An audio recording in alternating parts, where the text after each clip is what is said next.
Oh, episode number 73, 74, take two. We were about, 10 minutes into our recording of this episode and our internet shat itself. So we're trying again. Thanks, England. Thanks, England. Actually, internet's been terrible in England. So let's not say thanks, England. Let's say thanks, Britain. Why are we? Because apparently calling English people British is a bit offensive. I didn't know that, actually, until Joe told us. Yeah. He said, don't call me British, call me English. And I've been calling them British pubs. And he's like, they're English pub. I'm like, well. Yeah, they don't want to be associated with other people within the land of the Brits. Strange. So we're what? A month into our trip in the UK so far? A month in? Something like that. We moved to London from Northamptonshire like 5 days ago. We're both wearing our beanies for those watching on YouTube because it is freezing. We're just embracing the English look, you know. It's definitely warm enough in this house not to be wearing this beanie. I'm not going to lie. My ears are pretty warm. Okay. But I had beanie hair and I didn't want to embarrass myself on the podcast for those that are viewing on YouTube. You know what else you have, Dean? An ugly face. Well, I was going to say he's 8 weeks out of comp. Your cheeks have sunken in and you have a bulldog face. This lighting is definitely... it's not really showing at this No, lighting. it's what I'm saying. It's good to me. It's right in my face. It's hiding the shadows. If it was up here, well, people that are listening can't see that, but above your head, above my head, you would see that my face is becoming quite concave. Yes, well, as opposed to the plump, convex cheeks that those have in the off season. Indeed. 8 weeks is going to go slow. I think it's, I don't know if anybody listening has ever traveled with somebody on a very strict diet, which is actually the topic of today's podcast. So what you're trying to say is I'm an inspiration for today's podcast. I suppose you are. We're going to talk about extreme diets, the good, the bad, the risks, where they're appropriate, where they're not appropriate, why so many people choose them, even though they're quite shitty, and why Dean has chosen them, and why you probably shouldn't. Anyways, do you have any other personal updates you would like to give the peeps before we actually dig into it, Dean? No, I think I'm killing this prep though, just quietly. Do you? The fact that I can laugh about it just tells you I've still got personality, which... This guy? You know. What makes you think you're killing the prep? Oh, just narcissism. No, it's the best I've felt. Contrary to your... Not the best you felt in comparison to off-season. The best you felt 8 No, I weeks actually out. feel better now than I did in the peak of the off-season, unquestionably. Really? Peak of the off-season was so fatiguing. Always distended, didn't like food, didn't enjoy walking, didn't want to go anywhere. Because you were too heavy to constantly in pain, out of breath. Like it was shit. Look, I probably should put this into context. That is not how people listening should feel most of the time. Dean was trying to gain as much muscle as he could. It was an extreme diet in the other direction. Yeah. You know, I was literally going to the extreme. Everything was progressive, you know, my training, my food, my everything. Yeah. So more training, more food, more subs. Yeah. Whereas if somebody's just trying to progress, generally speaking, they should feel better for the most part. Yeah. Yeah. There's going to be periods of fatigue, but yeah. But anyways, let's start by describing or defining extreme diets before we go into why they're so heavily promoted, why people choose them, the risks involved in them. So Dean, what is an extreme diet, sir? So the general overview is severe restriction.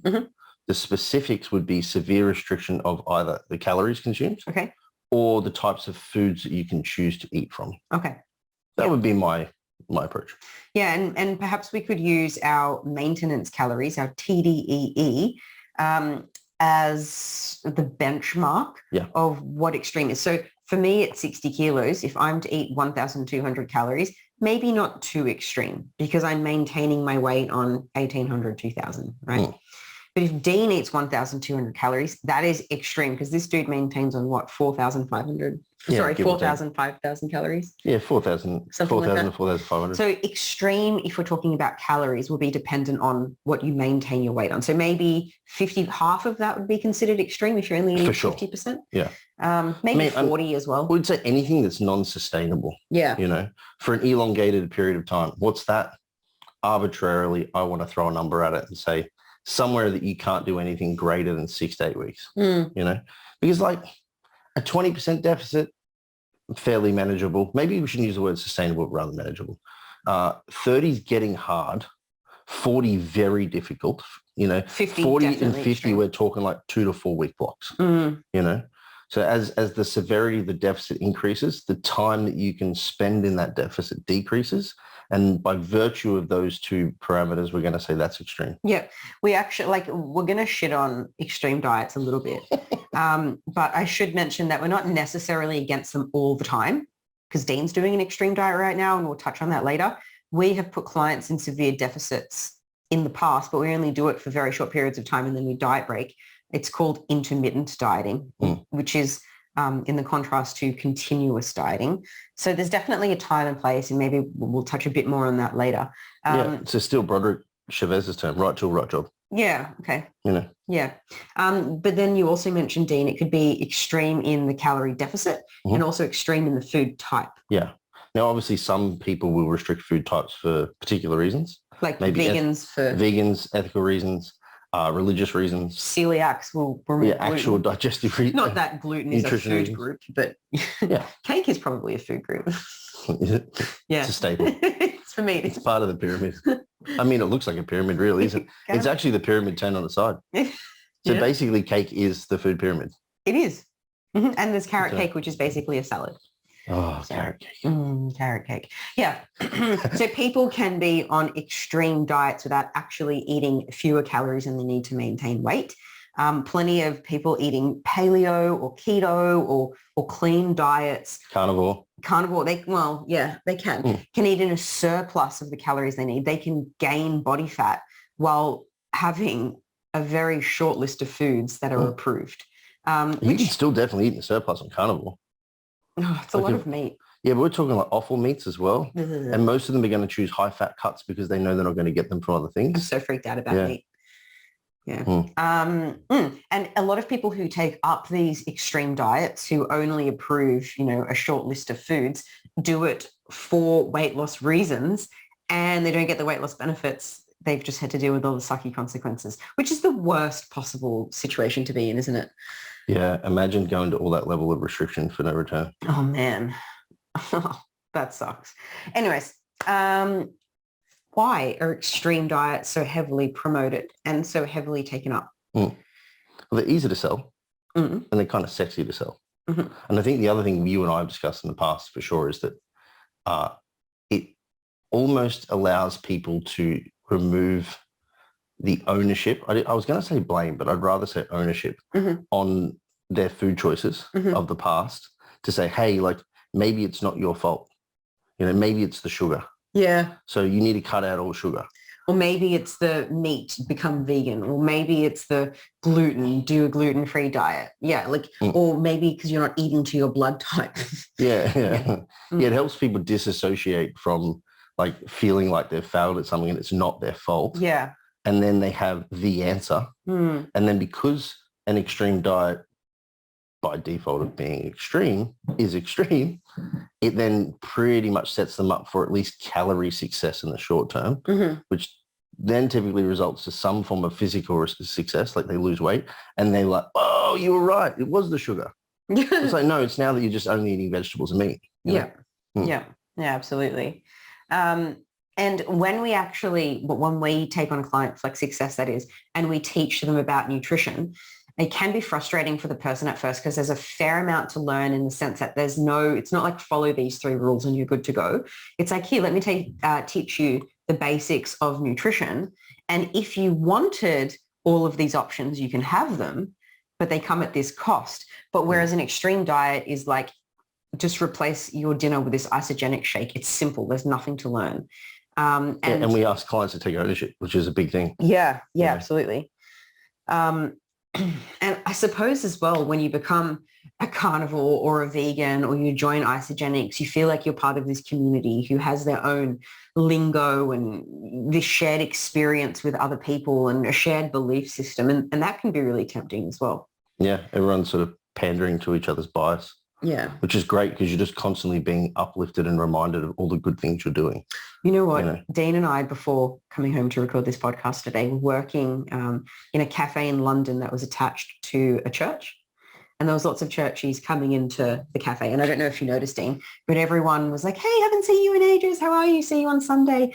And it kind of reminds me of what we're talking about, like that close community of shared beliefs. And it was, even though we're definitely not religious, It's kind of beautiful. I was like, that's nice. I love that community. And maybe that's what carnivores or vegans or whatever isogenics people feel, a sense of community. Well, isn't that the whole joke with CrossFitters? How do you know if they're a CrossFitter? What? They'll tell you they're a CrossFitter. They'll tell you. So like they're proud, Yeah, yeah. And there are definitely people that align with foods and food groups and extreme diets that are proud of them. And they want to tell you all about it because they genuinely believe they have the answer. And they're trying to save you, just like the person that comes knocking on your door asking you to become a part of their religion. Did you know, I'm here to save you. Have I mentioned that I was raised as a Jehovah's Witness for nearly 10 years? Have I mentioned that on this podcast? I'm not sure. I don't know. We may have just lost listeners. We may have gained some. Who knows? Fun fact about Liz. Not my choice. It was forced upon me as a child. We did say raised us. Yeah. So yeah, I mean, that is why they're heavily promoted. And they also sort of, like we said in the beginning, they provide this opportunity for quick results, which is really exciting for somebody who's felt like they've been failing at the sustainable results for a long time. Yeah.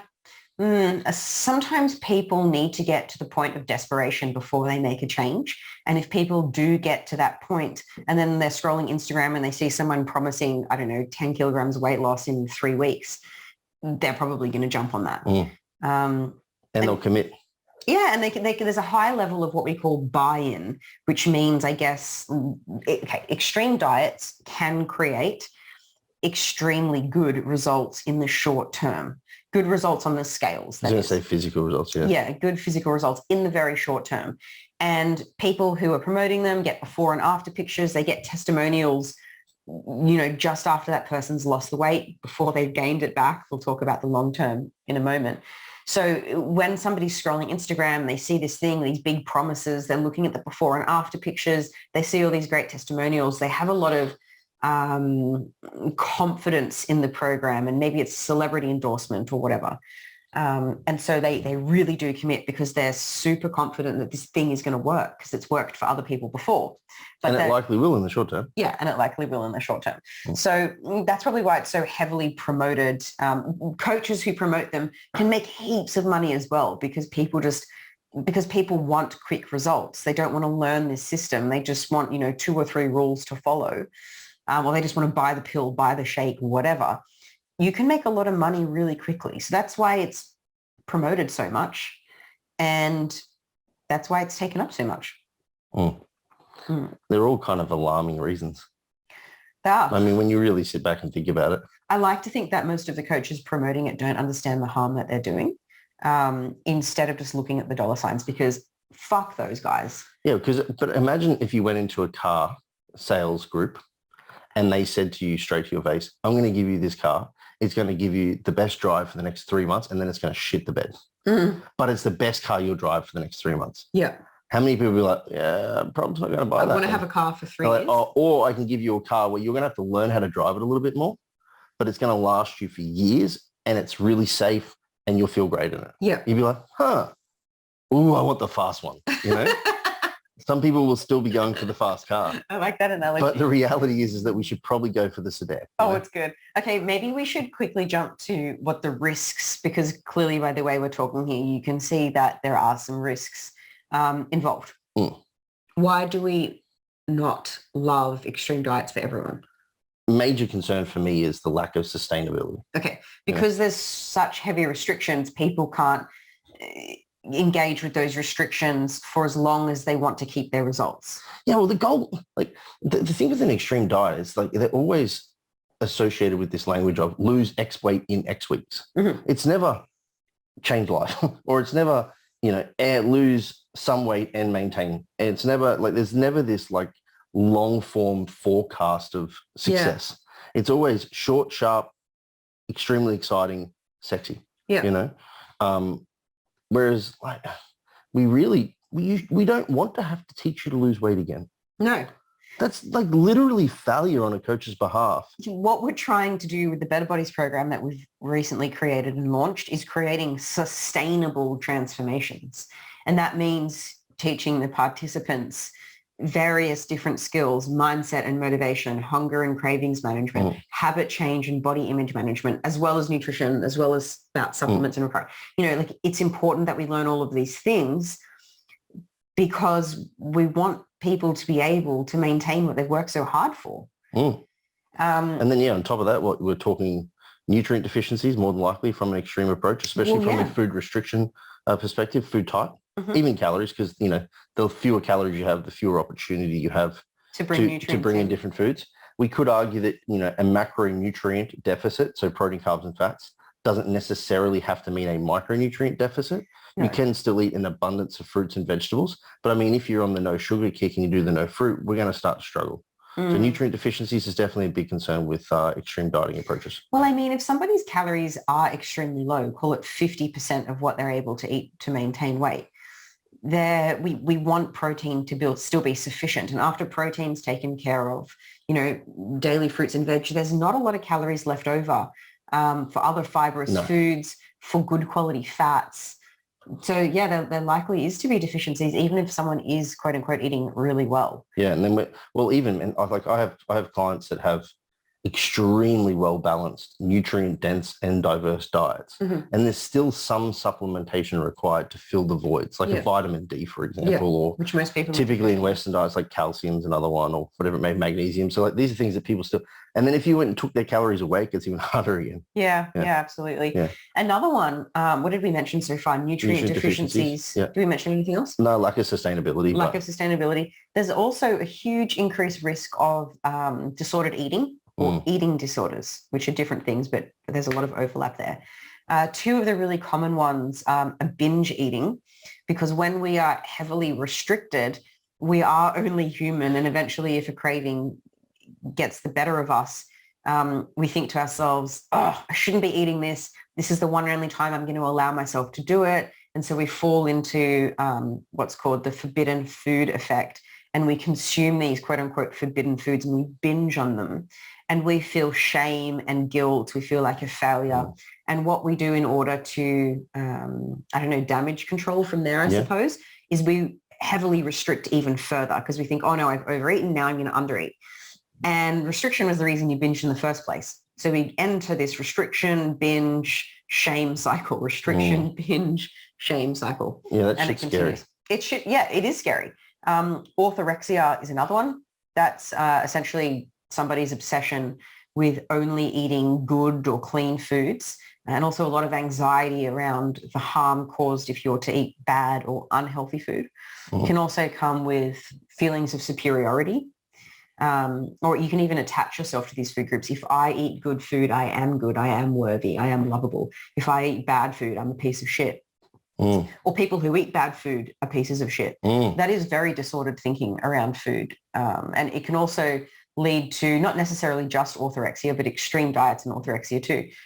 Social isolation, like the breakdown of some relationships, because you can't just go out for cocktails with your girlfriends. You might want to miss out on group dinners because the foods are not clean there, or I don't know, you're worried about losing control at dinner or something like that. This all just sounds like the eradication of fun to me. And I mean, you could go down the neurochemistry route and discuss like, maybe they're missing out on these dopamine feel-good hits all the time now because they're not enjoying their food. They're not having friendships. They're not having social outings. So then what do? They seek something that gives them extreme pleasure. E.g. Tim Tams. They overabundantly just freaking hammer that shit until that surge is hit. And then again, there's the sort of the deficit that comes thereafter. Shame. And like all they're doing is trying to seek some form of satisfaction. But it's self-inflicted. And then, like you said, this is like a cycle, and it's real scary. Yeah. And we can be in situations where we're exerting high levels of cognitive restraint around food. Maybe your partner or your housemate or whatever has these quote unquote bad foods around, and you're always flexing your willpower to stay away from them, but you do end up eating them some or a lot of the time. And therefore, weight gain occurs because you put yourself in a calorie surplus. That's a terrible situation to be in, because you have shame around this food. You are using high levels of cognitive restraint, a lot of effort, but you're still gaining weight. Wouldn't it be better if we took away some of the restriction, made this calorically dense food less tempting, and had it more often? That would be the best place to be. And you can still be in a small, moderate, kind of large-ish deficit and lose weight, enjoy some food.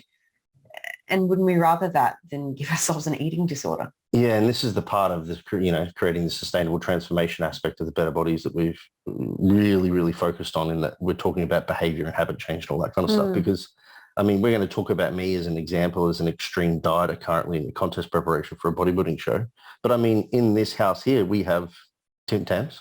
Well, actually, we have penguins. Well, yeah, which is the English version of Tim Tams. The inferior version. Yeah, they are. Tim Tams are better than penguins. We have various blocks of chocolate in here. Some of them are dark, the ones that I eat. Some of them are a little bit less dark, the ones that you eat. I eat 70%. You need, 90%? Yeah, I mean, you had some pistachio cake in the fridge. There's always something around that I would find extremely enjoyable. Yeah. But even though I'm currently in a state of extreme dieting, I'm still not completely eradicating or severely restricting my food type choices, which is one of those two parts we talked about. Like my calorie restriction, we could probably argue is extreme. My food type?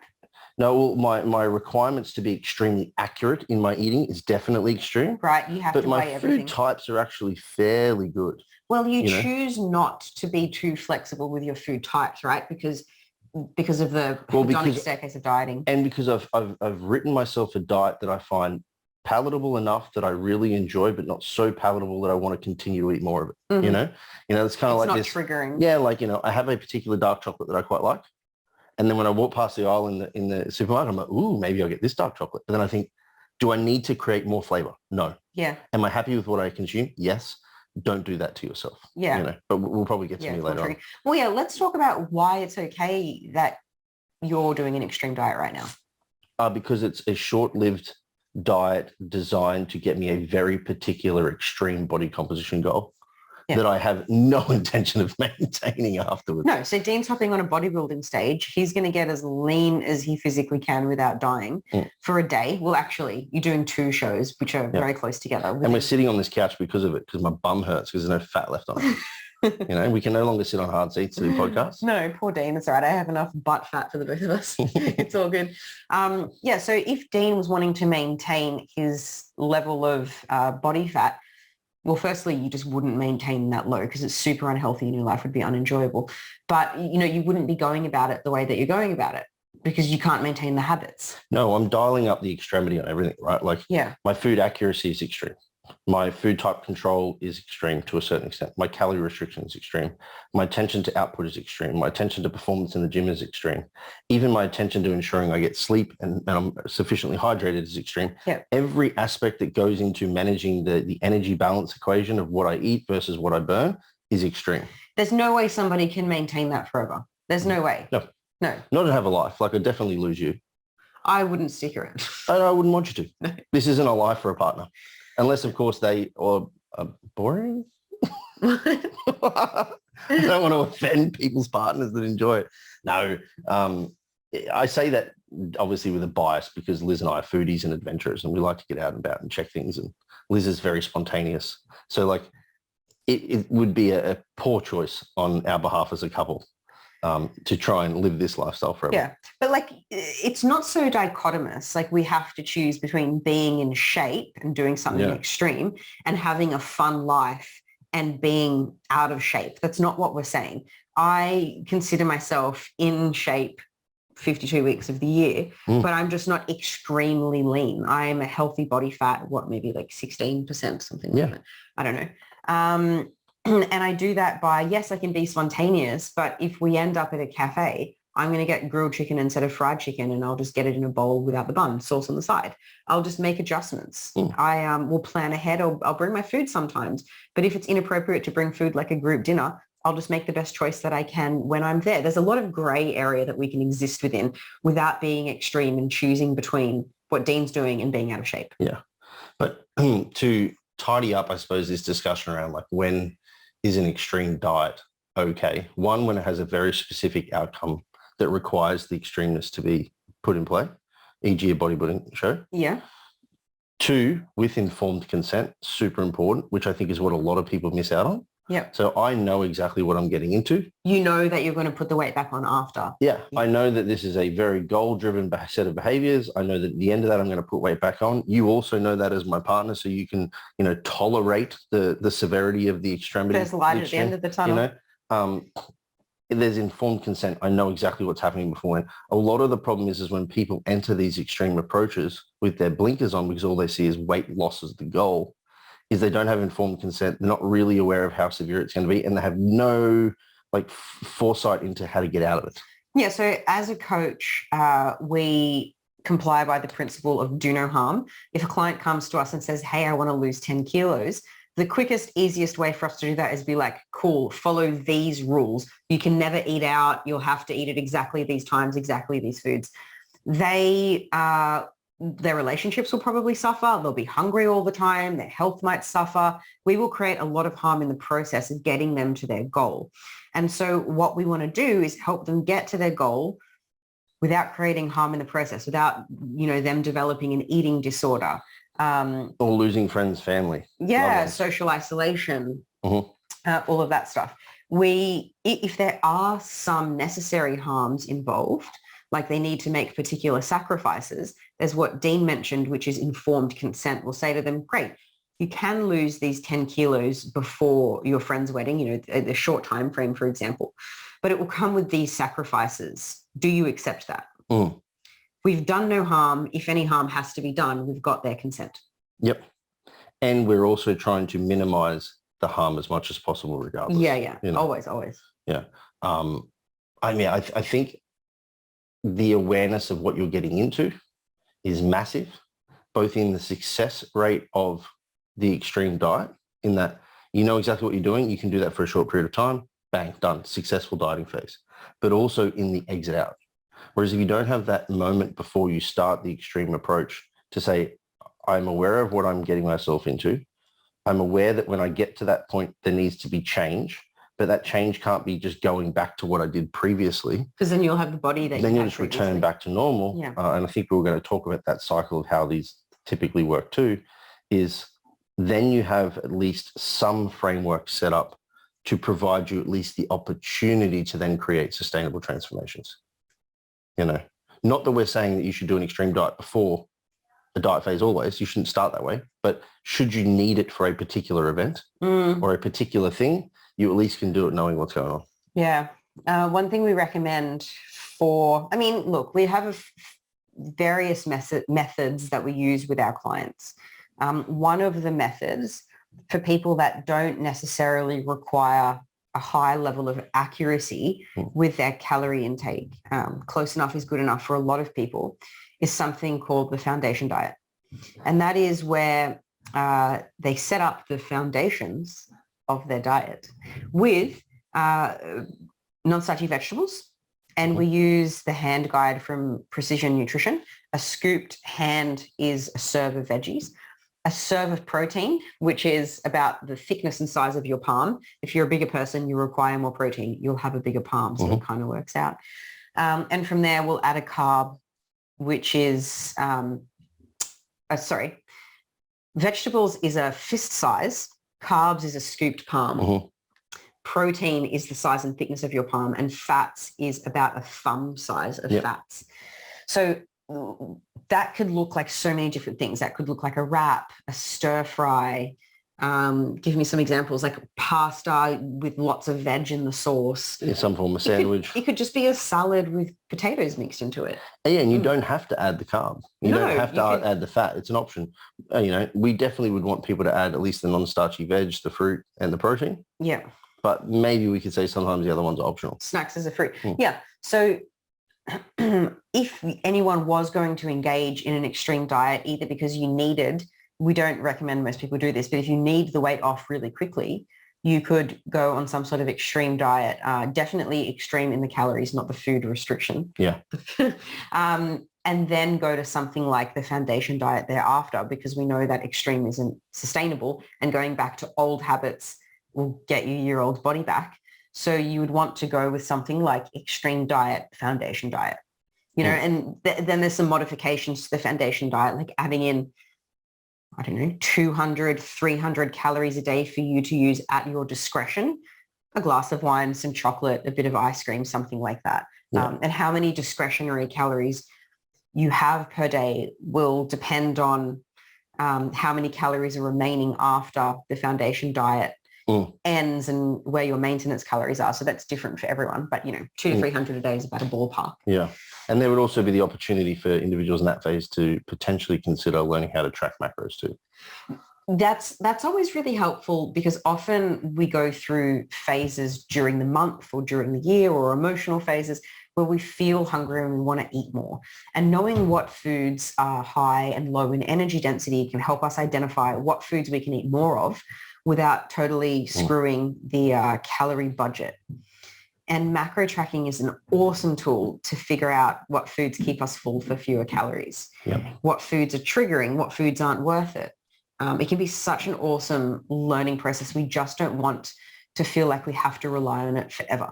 We want to be looking at internal cues for hunger and satisfaction, as well as external cues like calorie targets. Yeah, that is one thing that people mess up, because tracking macros 24/7 and weighing food is another level of extremity for sure. Yeah, it could be considered disordered eating. Yeah, I mean, you're taking a stranglehold on everything completely.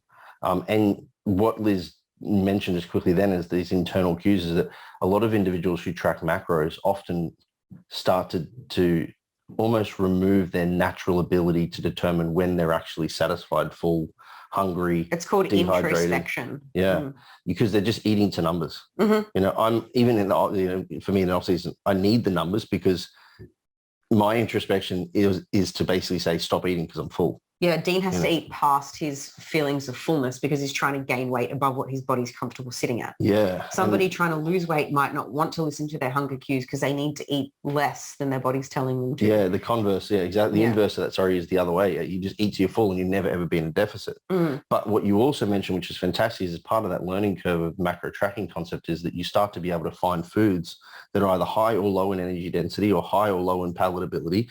And you can start to pick and choose, you start to learn. I think that's where it's been lost a lot, is that macro tracking is a tool to teach, not necessarily, a system to follow forever. No. Yeah, we don't want to use it as a crutch. I mean, yeah.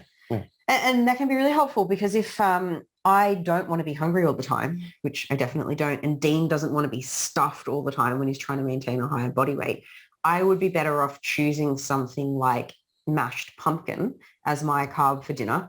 Dean would be better off having a handful of maybe like honey sweetened baked sweet potato. Doesn't that sound good? Why would you do this to me? Sorry. No. Or even like dried fruit, like a handful of dried fruit as a snack. So he's getting heaps of calories for a small volume of food, whereas I'm getting a huge volume of food for small calories. So we're both using macro tracking to suit our appetite and energy needs, like where that overlaps. Yeah. And then also flavor preferences, because we mentioned in the podcast before, I say this because I mentioned in the podcast before that got canned because of the internet about granola. And granola's serving size actually being so damn small. And part of macro tracking would teach you that although this food... It's not a swap for cereal. No, although it has great nutrient density in it, like it has some dried fruit, maybe it has some like good antioxidant value and some fiber nuts and seeds. All this cool shit. It's a small serve. It's like a couple tablespoons for a few hundred calories. It's not much. Yeah. That's a good, I'm definitely not going to call it a weight gain food. It's a good choice of food if you feel full all the time, but are also trying to gain weight.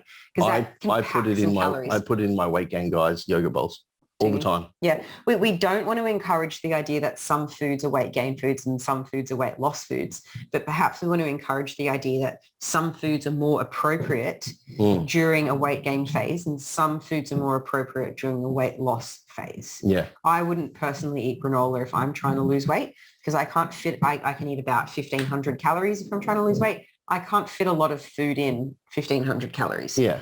I like that idea of like conditionally appropriate. Yeah, but doesn't mean that granola is off the table forever. It's just less appropriate during the weight loss phase for me. That's all. Yeah. So, okay, the take-home points here. Would you say it's fair to say that the less shit tip, how to be less shit? Extreme diets suck if you're trying to maintain what you've achieved with the extreme diet. You probably won't. Yeah. No, you want to be setting up habits that you can maintain long-term. Yep. Yeah. An extreme approach is not the answer to a long-term problem. Hey. That's the I'm going to get that tattooed on my arm. The pithy line. pithy line. Say it again. What was that? An extreme approach is never the, what did I say? Extreme approach is never the solution to a long-term problem. And if the long-term problem is you've been having issues managing your weight, the answer is not to go to an extreme diet. Yeah. And if you've been overweight for 5 years, 10 years longer, what's the rush, bro?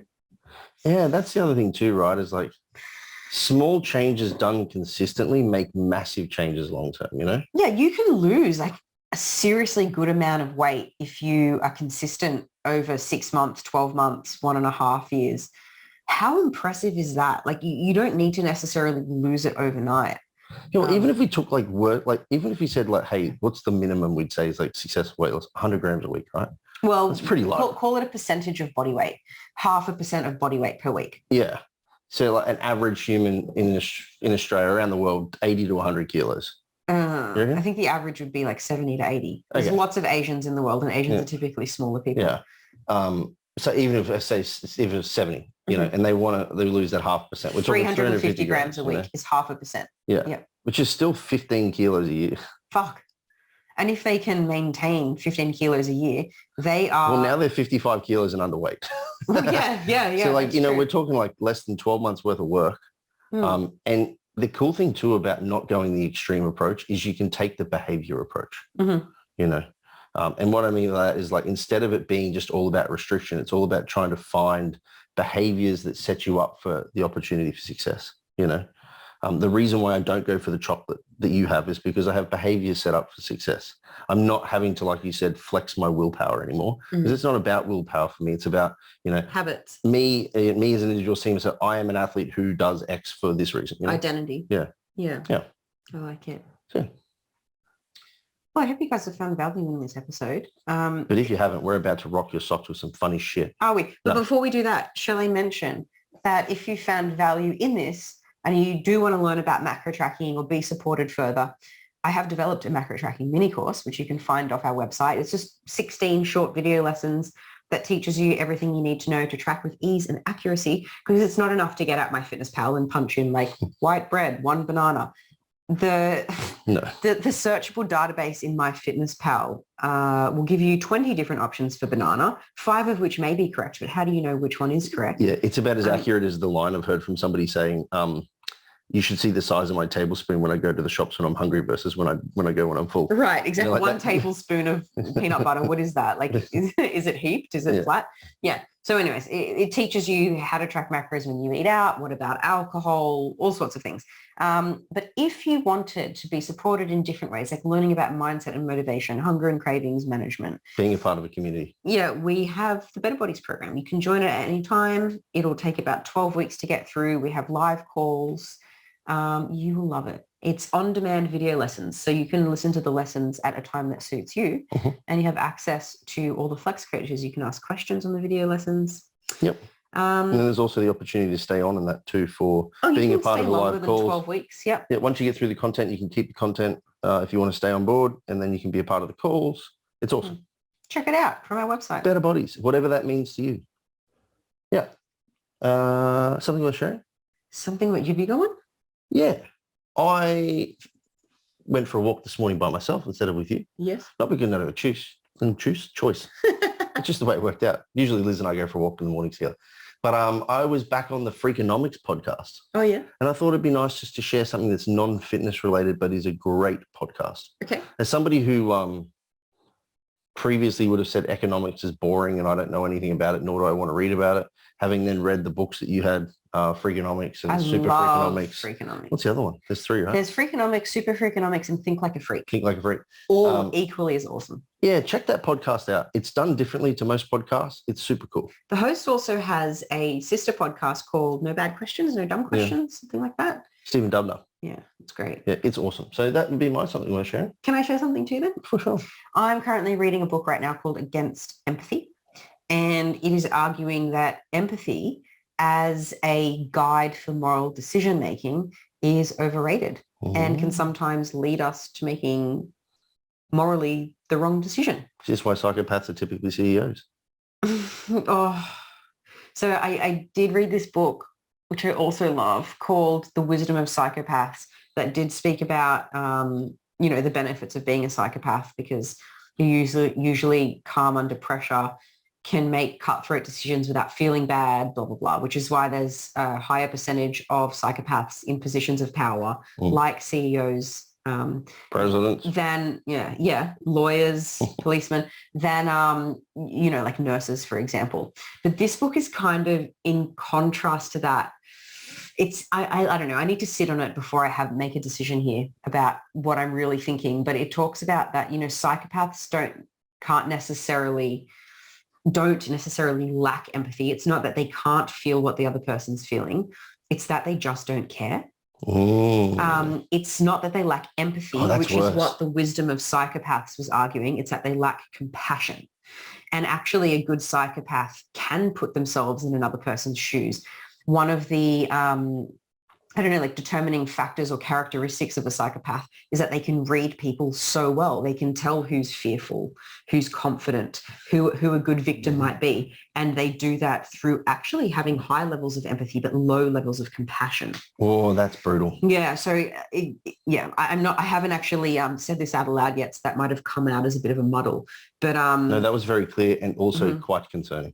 It's very concerning. Like, I think people already associate the word psychopath with somebody they don't necessarily want to associate with. Honestly, there's psychopaths everywhere. Once you read the Wisdom of Psychopaths, you can identify them in your life. It might be your uncle or someone you've worked with, and they're not always violent. No, that is, I think, one misconception. They can be social psychopaths. But to think that they're either consciously or even like autonomously, like without even knowing it, they just have the ability. Automatically? Yeah, automatic, but have the ability to read, acknowledge whether or not empathy is good to use now or not, and then they just choose not to because they don't care. Whoa, that's brutal. So the Against Empathy, this book, it was saying exactly that. Another characteristic of a psychopath is that they're typically quite charming, and they can read, somebody's humor and turn on the charms and be empathetic that way, and then turn it off when they're murdering and raping someone. Yeah, or firing them or doing whatever they are that they're doing to them. And it made me quite fearful to walk down the street if I wasn't scared enough already. I don't know if I want to make new friends. I don't know. Did it make you think of anyone you know? I definitely know that my ex-boyfriend was a psychopath. There's somebody else. My life on it. There's somebody else we know that you just talked about that, and I'm like, that's their behavior over and over and over and over. Can you say it on the podcast? Absolutely not. No. No. But yeah, wow. Tell me after the podcast. Alarming. Yeah, Donald Trump's definitely one. Yeah. Because they're usually narcissists as well. Don't accept blame. But anyways, this isn't about psychopaths, so we'll move on. That's cool. Something we're sharing. All right. Would you rather, Liz? You ready? Would you rather? Yes. I'm reading this one so I don't fuck it up, because the last time I tried to do this off cuff, do you remember how bad it was? Yes, I do. All right.